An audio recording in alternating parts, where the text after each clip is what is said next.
Welcome to Taming Python tutorial series. In this video, we're going to learn about how to read named command line inputs with argparse module. Okay, let's get started with coding. I'm going to take a blank folder. I'm going to open this with Visual Studio Code. I'm going to create a new file using this new file icon. And I'm going to name it index.py. Okay, my new file is created now. I'm going to import the argparse module for reading the command line inputs. The way I do is import argparse. Okay, now we have imported the module. Now we have to get the parser equal to argparse dot argument parser. Yeah, now I got the parser. Now I have to add what inputs I have to take from the command line. So the way I do it is parser dot add argument. Suppose I want to read a command line input named name. So I'll write add argument minus name, and I'll write a small help for users to understand, like input of. Alright. So I've added what input should be taken by the parser. So I'll write parser dot parse args, and I'll assign it to a variable's name, say args. So now I'll get all my command line inputs parsed into this dictionary called args. So now what I'll do is I just want to extract the argument named name. So how I can do it is I will just create a variable, say person name equal to args dot name. So what happens is I will take the name into the person name. So let's print what's happening. By default, if you don't provide an input, it will be assigned the value none. So I'll handle that using an if statement. So I'll write if person name equal to none. I'm going to write print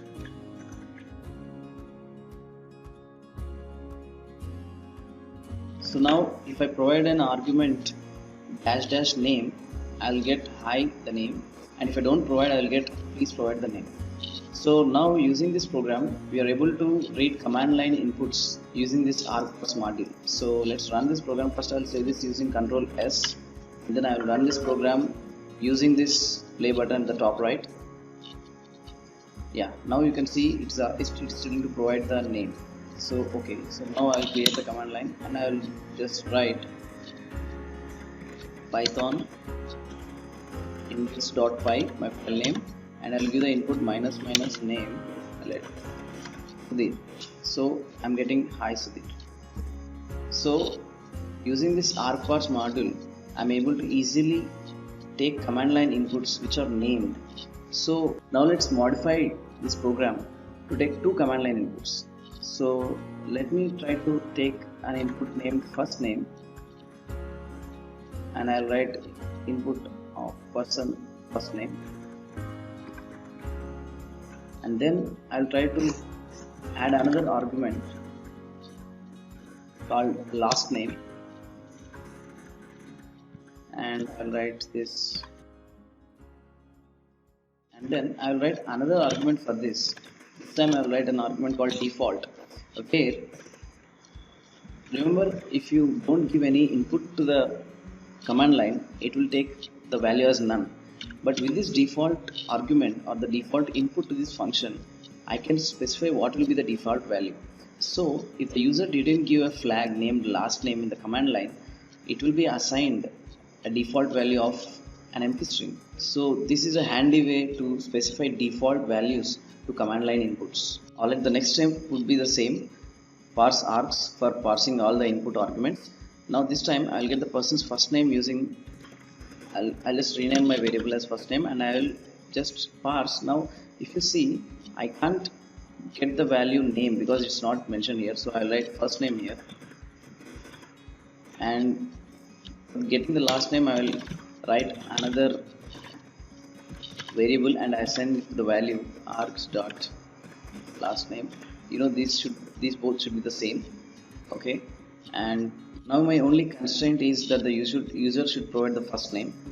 So if first name equal to none, please provide the first name at least, and if he has provided the first name, we will write hi first name space last name.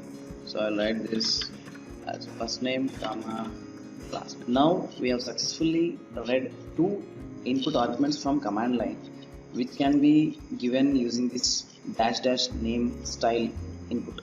Run this using this play button. Now you can see it is telling to please provide the first name at least. Now let's provide some inputs to this program. Python index.py, the name of the file, and I'll write minus minus first name. Now you can see it is telling hi Sudhir, and it did not give any errors because the last name was by default given a empty string. So now I'll just slightly give another input to this Python index.py minus minus first name and minus minus last name. Yeah, now you can see I got the last name also.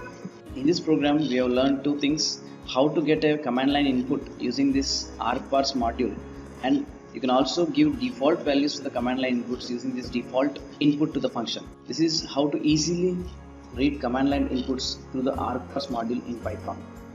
I have written a blog post on how to use command line arguments in Python using this argparse module. Be sure to check out this blog post, and you can even copy paste the code to use in your projects. Thank you for watching. Hope you like this video.